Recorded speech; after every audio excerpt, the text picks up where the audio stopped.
आपकी पहली शादी की रात की रोमांटिक कहानी क्या है? शादी की रात तो निराश रही, पर एक बहुत अच्छा दोस्त उस दिन मुझे मिला जिससे मैं हर बात कह सकता था। शादी की रात निराश मतलब बस उस प्रेम का प्रदर्शन नहीं हुआ जिसका शरीर द्वारा एक दूसरे से संपर्क होता है, बल्कि सही में दो दिलों का मिलन हुआ। खूब बातें जो कि हमने साथ में उसे धीरे धीरे खूब छेड़ा भी, हंसते रहे, मुस्कुराते रहे और फिर एक दूसरे की आंखों में देखते हुए नींद आ गई। शादी की रात जागे हुए काटने के बाद हम अपनी पत्नी को लेकर घर आए, परंतु आराम पूरे दिन मिला नहीं। घर में आए हुए मेहमानों की आवभगत और कई रस्में निभाते गए। शादी के बाद की पहली रात के लिए घर वालों ने एक अच्छा होटल बुक कर दिया था। थकावट तो खैर थी ही। रात में 8 बजे ही खाना खाकर भाभीियों और बहनों की छेड़खानी के साथ हम होटल के कमरे में पहुंच गए। हम दोनों कमरे में अकेले पहुंचे। वैसे बता दे कि शादी से पूर्व हमारी कोई विशेष बात नहीं हुई थी। शादी से पूर्व जिस दिन लड़की से मिला और बस थोड़ा बहुत बात कर जानकर शादी के लिए हाँ कहा था, और पहला अवसर भी था कि हम दोनों अकेले रहने वाले थे और साथ में वो हमारा एक दूसरे को जानने का भी पहला अवसर था। मेरी पत्नी उस दिन बहुत शर्मीली लग रही थी कुछ रस्मों के दौरान, जितना मैंने जाना। कमरे में पहुंचते ही मैडम से कहा कि आप आराम करो और उसे बैठाकर भैया भाभी को छोड़ने होटल से बाहर आ गया। करीब 5-10 मिनट बाद कमरे पर आया तो देखा कि मैडम बिस्तर पर बैठे हुए फोन पर बात कर रही थी। मेरे आते ही आवाज मेरी पत्नी की बहुत हल्की हो गई। मैं थोड़ा महसूस कर रहा था कि पत्नी थोड़ी सहमी हुई है।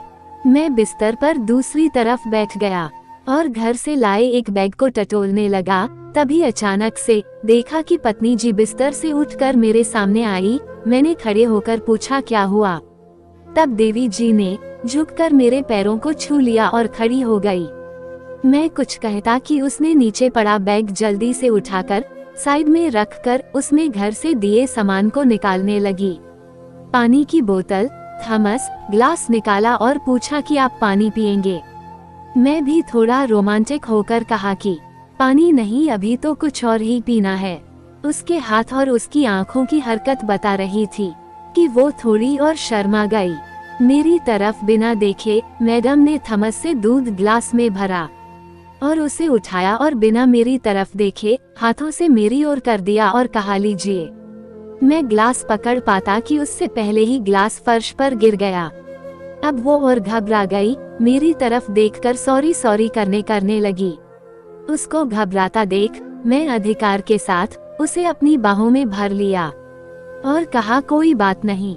मैडम चुपचाप बाहों में कैद हो गई और धीरे से उसकी तरफ देखा तो आंसू की लाइन लग गई थी। मैंने उसे बिस्तर पर बिठाया और खुद उठकर बैग के पास जाकर देखा कि कहीं कोई फूल मिल जाए। तो बैग में एक टूटा सा फूल था जिसे लेकर उसके सामने शाहरुख खान टाइप नीचे घुटने के बल बैठकर फूल उसकी तरफ किया और कहा कि मैं आपसे बहुत प्यार करता हूँ। उसने आंसुओं से भरी हुई आंखों से मेरी तरफ देखा। उसे हंसाने के लिए मैंने एक और डायलॉग मारा कि बड़े बड़े देशों में ऐसी छोटी मोटी बातें होती रहती है सेनोरिटा, थोड़े शाहरुख स्टाइल से। तब कुछ मुस्कुराहट आई मैडम के चेहरे पर और वहीं जमीन पर बैठे बैठे पूछा कि पैर जल तो नहीं गया आपका। और मैं उसके पैरों को पकड़ के देखने लगा कि कहीं गर्म दूध गिर गया हो। वो नहीं करने लगी और खुद मेरे हाथों को पैरों से हटाने लगी। मैंने भी थोड़ा अधिकार से और थोड़ा हल्का गुस्सा दिखाते हुए कहा कि अब आप नखरे तो मुझे दिखाओ मत। अब आप मेरी पत्नी हो, मेरी जिम्मेदारी हो, मुझे आपका ध्यान रखना है तो मुझे अपना काम करने दो। देखो कहीं पैर ना जल गया हो। ऐसा कहकर पैरों से दूध की कुछ छींटें आ गई थी। उसे हाथ से ही साफ किया और देखा कि साड़ी में भी बहुत सी छींटें थी। ये सब देखकर उसकी तरफ देखा तो पाया कि मैडम अपनी बड़ी बड़ी आंखों से मेरी तरफ चुपचाप निहार रही है। मैंने कहा कि साड़ी पूरी खराब हो गई है, इसे बदल लेना। उठकर मैंने जब बैग खोला और उसमें रखे कपड़े देखे तो साड़ी के साथ कुछ हॉट सी नाइटी भी थी। एक नाइटी उठाए और उसके बगल में बैठकर बोला कि उस ड्रेस को पहनने को कहा तो उसकी आंखें और झुक गई। जब बहुत देर तक नहीं उठी तो मैंने उससे अधिकार के साथ कहा कि चलो मैं ही आपको पहना देता हूँ, और उसके एक कंधे पर पड़े पल्लू को उठाया तो वो हड़बड़ा के उठी और धीरे से मेरी लाई हुई ड्रेस को लेकर बाथरूम में चली गई। अब मैडम को हो गई काफी देर, लगभग आधा घंटा। मैं भी इस आधे घंटे में नई ड्रेस पहनकर बैठ गया और उसके आने का इंतजार किया। फिर उठ के बाथरूम का दरवाजा 3-4 बार खटखटाया, कोई आवाज नहीं आई तो मैं थोड़ी देर में डर सा गया। उसको प्यार से जानू, सोना, बेबी कहकर प्यार का इजहार कर बोलने लगा कि क्या हुआ। तभी मैडम ने करीब 10 मिनट में दरवाजा धीरे से खोला। मेरी जान में जान आई और मैं सीधे उसके सामने गया और पूछा कि क्या हुआ। उसके कांपते हाथों को देखा तो सीधे उसे कमरे में ले आया और फिर दोबारा घुटनों पर बैठकर उसके कांपते हाथों को होठों से छुआ, प्यार का इजहार किया और उससे अपने सख्त व्यवहार के लिए माफी मांगी और उसकी आंखों में देखता रहा और देखता रहा। मैडम पहले नजरें नीचे कर कहीं और देखती रही, फिर जब मुझे लगातार ऐसे ही बैठे देखने पर मेरी आंखों में देखकर अपने आंसू फिर गिरा दिए।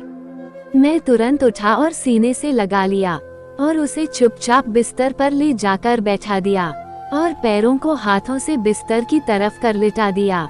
कंबल उन्हें उड़ाया, तकिया लगाया, फिर उठ के पानी पिया और बगल में लेट गया।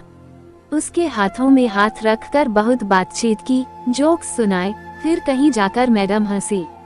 बस 1-2 घंटों बाद जाकर उसने अपनी कहानी सुनाना शुरू किया तो जाना मैडम तो बहुत बोलती है। शुरू में तो मैंने बहुत उत्साह के साथ उसकी बातें सुनी, पर जब बहुत देर उसकी बच्चों जैसी बातें सुन के बोर हो गया तो मैडम बोली कि आपको मैंने बोर कर दिया है ना, सॉरी। मैंने कहा कि आज सुहागरात है हमारी और मेरे जैसे प्यारे से लड़के के सारे सपने आपने तोड़ जो दिए, इसलिए थोड़ा नाराज हूँ आपसे। वो तुरंत शर्मा गई और बोली कि वो तो आपकी गलती है, मेरी नहीं। रात के 3 बजे मुझे ये शब्द सुनने को मिले। मैं तुरंत उठ के बैठ गया और बोला अच्छा मेरी गलती है तो अभी गलती सुधार लेता हूँ, कहकर उसके चेहरे के पास आकर उसके माथे पर किस किया। तब जाना कि मैडम तो सच में मात्र शर्मीली और सीधी सरल व अपरिपक्व स्त्री नहीं है, बल्कि परिपक्व और मजबूत हृदय वाली स्त्री है, जो समय आने पर अपने प्रिय लोगों के लिए माँ की तरह परवाह करने वाली भी हो जाती है। किस उसके माथे पर करने पर वो अपने हाथों से मेरे गालों का स्पर्श कर प्यार से वो कहती है कि मैं कौन सी भागी जा रही हूँ, आपकी हूँ सदैव, अभी आप सो जाओ, 3 बज रहे हैं, कल दिन में भी बहुत से काम आपको करने होंगे, बहुत से मेहमान हैं, कई लोगों को विदा करना होगा, वैसे भी कल रात भी आपकी नींद पूरी नहीं हुई होगी और आज मैंने आपको बहुत परेशान किया है ना, आप अभी सो जाओ। बस इस तरह कहानी का अंत हुआ और फिर उसकी आंखों को देखते हुए हाथों में हाथ लिए मैं सो गया। बस ये रात बहुत रोमांटिक ना होते हुए भी कम दिलचस्प नहीं थी, जिसमें 2 लोग एक अच्छे दोस्त बन गए और जिंदगी में आई बहुत सी खूबसूरत रातों और दिनों का भी आधार बन गई।